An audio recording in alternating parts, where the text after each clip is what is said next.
gimana perlakuan setelah muncul brokoli. Jadi kita ulas sebelum brokoli, Om. Nah, Om, apakah tidak kering, Om, ketika Om melakukan pemangkasan lalu tidak disiram lagi?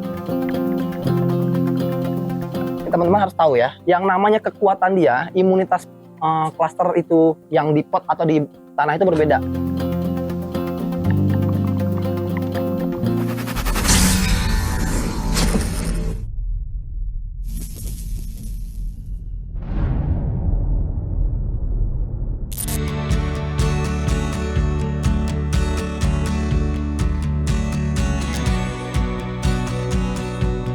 Om, apa kabar Om? Alhamdulillah. Sehat Om? Sehat, Alhamdulillah. Oke, nah dia teman-teman pengelola kebun dari Arga Urban Farming, yaitu Om Arga. Assalamualaikum. Waalaikumsalam warahmatullahi wabarakatuh. Om, Ya, Om. varian apa ini Om? Ini Anuta, Om. Anuta, yang sudah dilakukan pemangkasan Om ya? Ya, sudah kita lakukan pemangkasan. Dan sekarang sudah berbunga.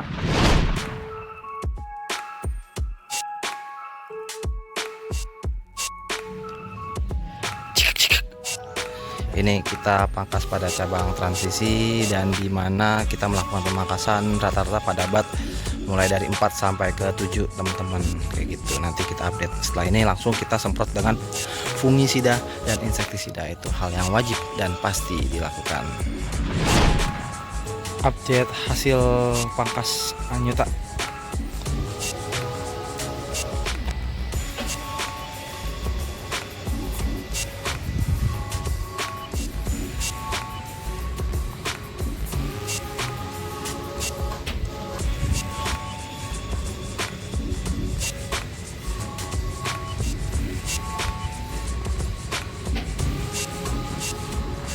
Oke, langsung aja deh Om Arga. Oke, siap. Nah, langsung gimana perlakuan setelah muncul brokoli, gitu Om Arga. Oke, jadi kita ulas sebelum brokoli, Om. Nah, boleh. Nah, jadi sebelum saya melakukan pemangkasan, pasti teman-teman juga paham lah yang namanya pemupukan generatif. Pemupukan generatif adalah pemupukan yang lebih dominan akan unsur fosfat dan kalium dan unsur-unsur lainnya. Tapi lebih dominan unsur fosfat dan kalium. Itu yang kita sebut dengan pupuk generatif.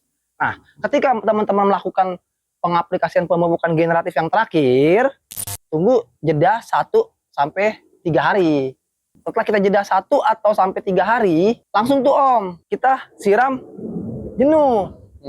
Setelah kita siram jenuh, langsung di hari itu juga langsung kita melakukan pemangkasan pembuahan.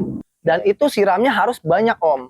Mengapa harus banyak? Karena setelah kita melakukan pemangkasan, sampai dia tumbuh klaster-klaster bunga, itu tidak kita lakukan penyiraman lagi. Setelah bunga-bunganya klaster itu setelah menjadi parot, baru boleh dilakukan penyiraman. Dan itu penyiraman harus intensif.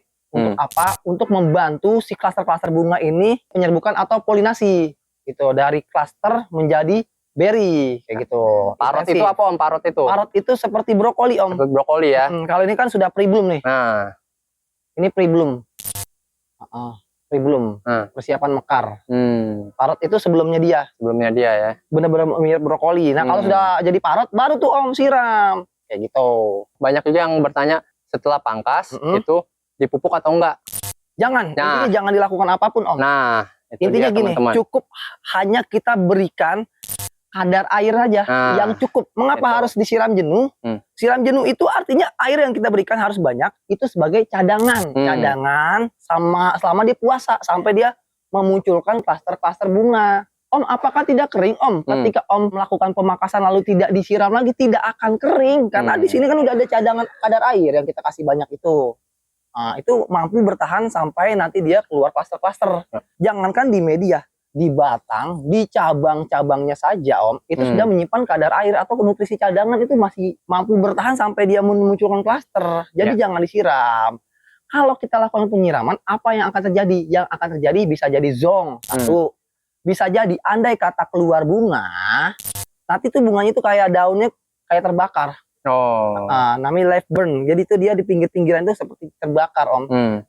Jadi kayak Om, saya muncul bunga tapi terbakar lah. Itulah karena kenapa? Karena mungkin setelah pemangkasan pembuahan disiram lagi, kayak gitu. Seperti tidak boleh, kayak gitu Om. Nah, setelah sudah menjadi klaster-klaster bunga sudah bermunculan, sudah menjadi parot atau brokoli, barulah kita melakukan penyiraman secara intensif, kayak gitu, setiap hari.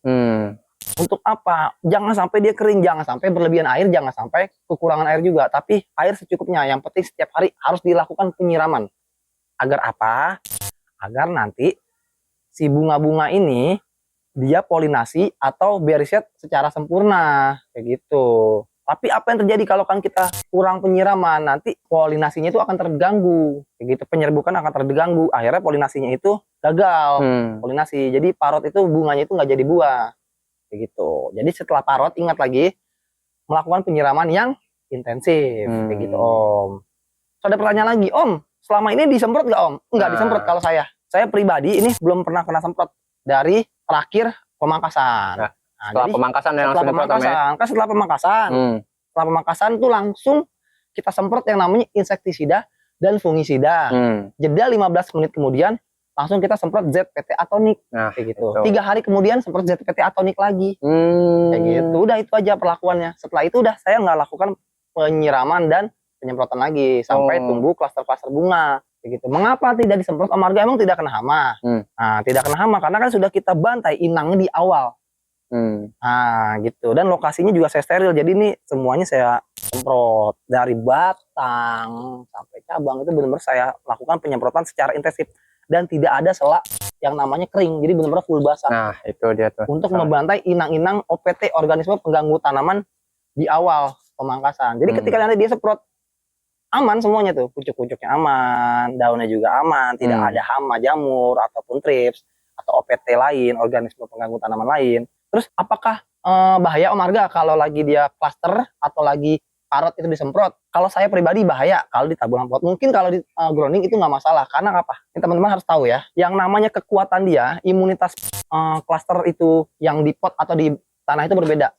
Performanya berbeda. Mungkin kalau di grounding kita melakukan penyemprotan itu masih aman. Tapi kalau di pot atau di planter bag, apalagi pot kecil, meskipun bunganya bagus, kita lakukan penyemprotan itu ada resikonya. Resikonya itu apa ya? Mungkin menjadi bunga gosong. Karena apa? Karena dia belum mampu menerima kayak obat semprot kayak gitu Om.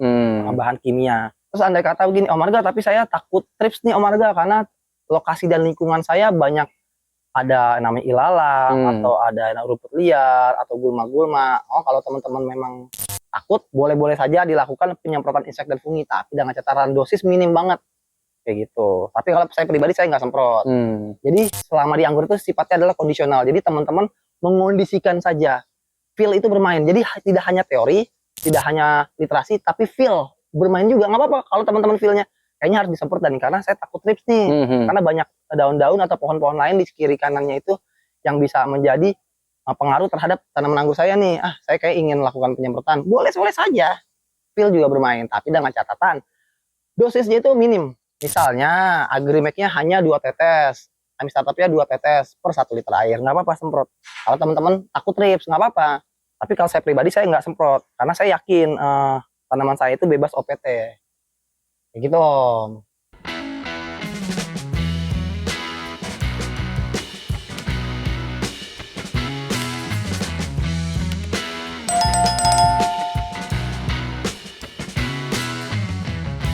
Nanti disemprotnya itu ketika klaster-klaster ini, klaster-klaster calon buah ini dia polinasi. Polinasi itu di berry set.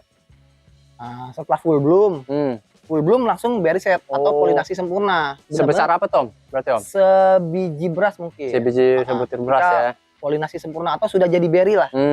Sudah pecah bunga. Nah, itu boleh kita lakukan penyemprotan, itu udah aman Om. Penyemprotan dan pemupukan berarti? Penyemprotan baik, penyemprotan dan pemupukan sudah aman. Nah Om, ya tadi saya lihat sampai ke sini-sini Om tuh. Iya, teman-teman sampai ke bawah-bawah nih. Mana tadi nih di balik daun? Nah, ini dia, teman-teman. Mengapa bunganya bisa bagus? Karena penanganan kita sebelum persiapan pembuahan itu kita pastikan penanganan atau persiapannya itu kita lakukan dengan intensif kayak gitu. Intensif itu meliputi dengan apa? Itu tadi feel itu bermain. Jadi kalau di anggur itu teman-teman tidak hanya sekedar teori atau literasi, tapi feel juga bermain. Itu satu feel, kedua teknik itu ya benar-benar bermain juga. Tapi lebih ke arah feel gitu. Feel itu apa? Feel itu ya, ini pohon udah subur belum sih gitu. Kalau belum subur, suburin aja dulu pohonnya. Gimana caranya sebelum kita melakukan pembuahan, pastikan pohon itu dalam keadaan subur sesubur-subur mungkin. Karena kenapa? Kalau pohon sudah subur, sudah pasti berbuah. Dan pohon yang berbuahnya bagus adalah pohon yang subur kayak begitu. Teman-teman mau buahnya maksimal, ya udah suburkan pohonnya. Buahkanlah pohonnya dalam keadaan tingkat maksimal. Agar apa? Agar nanti klasternya sempurna, polinasinya sempurna, berisetnya juga sempurna, bunga-bunganya juga sempurna kayak gitu. Bukan sekedar banyak, tapi juga sempurna. Kayak gitu Om. Om, ini kan kayak gini Om, misalkan di bawah ini. Ini dia nongol, ini nongol.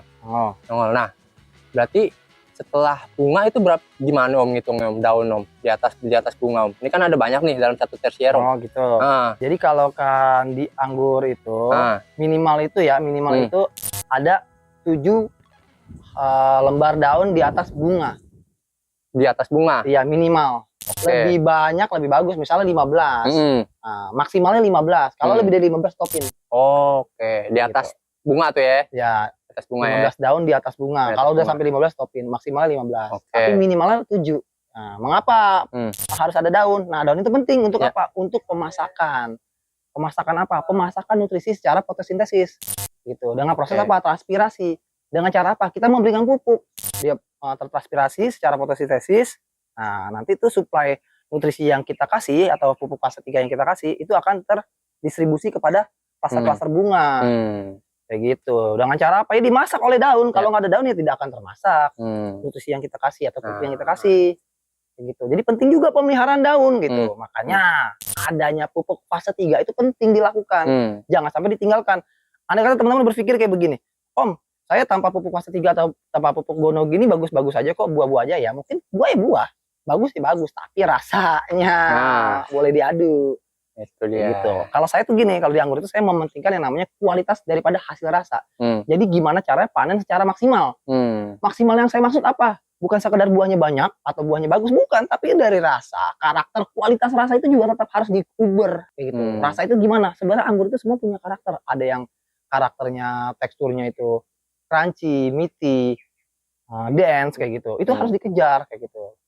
Tekstur aslinya, terus rasanya juga ada aftertaste-nya, ada rasa foxy, ada rasa muskat, ada rasa pala kayak gitu. Itu harus dikejar juga. Gimana caranya? Itu dengan kita melakukan pengaplikasian pemupukan fase 3 ya, kayak gitu. Jadi hasil rasanya harus sempurna juga, bukan hanya sekedar buah banyak atau buah bagus, tapi hasil rasa juga harus kita kejar kayak gitu.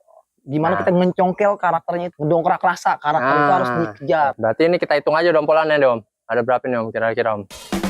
Ayo bantu hitung Om. Oke. Tuh. 2, 3. Nah di bawah itu Om ada lagi. 4, 5, 6, 7, 8. Ini baru satu tersier Om. 8. Oh 8, 9, 10. Oh benar. Satu tersier Om 10. Nah, iya. Ini artinya. Nah itu 11, 12, 13. Ini 14. 15, 16. Baru 2 tersier udah 16. 17, 18, 19, 20, 21, 22. Ini Om 23. Ini Om 24, 25, 26, nih, 27. Sebelah sini belum Om? Ini belum ini. Oh ya, 28, 29. Ya. Tolong sebelah sini. 30. Ya. 31, 32, 33, 34, 35, 36. Ini? Ya, 36. 36. Oke. 37, 38, 39, 40, 41. 42, 43, 44, 45, 46. Nah, di bawah situ.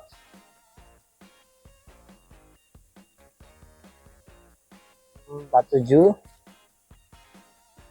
48, 48, 49, 50, 51, 51 di bawah nih Om. Ada. 2, 53, 53 Om. 53. Box 53 sih nggak banyak tapi lumayan. Karena saya cuma memelihara 1, 2, 3, 4, 5, 6, 7, 8 tersier. Tapi bagi pemula mah 53 dompol di planter berapa minum? Planter bag 100. Planter bag 100. Udah meriah sekali Om. And this is 53. Anyuta. Varietas yang saya rekomendasi banget buat teman-teman mau pemula ataupun yang senior sekalipun. Karena apa? Anggur ini bisa disinyalir sebagai anggur produksi. Kualitasnya produksi. Mengapa saya bisa bilang seperti itu? Karena satu, pertimbangan saya berdasarkan kekuatan Om. Kekuatan apa? Kekuatan bertahan ini setelah panen itu dia mampu bersaing dengan anggur-anggur seperti kayak Red Bull, anggur-anggur yang memang ada di toko-toko buah-buah kayak gitu. Terus kedua, produktivitasnya itu luar biasa. Ya bisa kita lihat. Terus ketiga Om, vigor. Cocok banget nih buat pemula. Biar pemula demen tuh anggur yang tanam hari ini tiba-tiba 4 bulan udah kemana-mana. Begitu. Jadi mudah dalam pembentukan cadangan. Nah, lalu buahnya sangat cantik. Kelima, manis. Lalu Crunchy, dan manis. berkarakter. Berkarakter itu artinya memiliki aftertaste. Jadi ketika kita makan ada aftertaste-nya, ada sensasi rasa aroma pala di mulut kayak gitu. Kalau misalkan teman-teman mau nonton nih, ini udah pembuahan berikutnya nih teman-teman. Nah, pembuahan yang sebelumnya ada di thumbnail yang ini nih teman-teman. Set. Oke, Om Arga. Nah, tadi ini kita udah membahas tentang perlakuan setelah pemangkasan dan menjadi brokoli Om. Setelah menjadi brokoli, berry set Om ya? Berry set. Nah, itu perlakuannya beda lagi atau gimana Om? Perlakuannya tetap sama, tapi pemupukannya yang berbeda. Kita lanjut pemupukan fase 3. Fase 3. Pengisian nutrisi berry, pemaksimalan hasil buah. Oke, berarti yang sudah menjadi berry Om ya? Sudah menjadi berry Om. Mau lihat Om? Ada Om, indukannya di bawah lagi berbuah. Nah, itu dia ya. Varian apa Om? Anyuta. Anyuta juga ya. Gokil teman-teman. Nah, pokoknya saksikan terus Hobi Bapak Official. Tonton videonya sampai selesai biar teman-teman bisa membuahkan anggur dan nggak gagal. Sampai jumpa di liputan berikutnya. Assalamualaikum warahmatullahi wabarakatuh. Waalaikumsalam warahmatullahi wabarakatuh. Bukan ahli, hanya hobi. Bukan menggurui, hanya berbagi. Karena menanam sekarang, untuk anak cucu kita nanti. Salam satu hobi, Hobi Papa Official. Wassalamualaikum warahmatullahi wabarakatuh.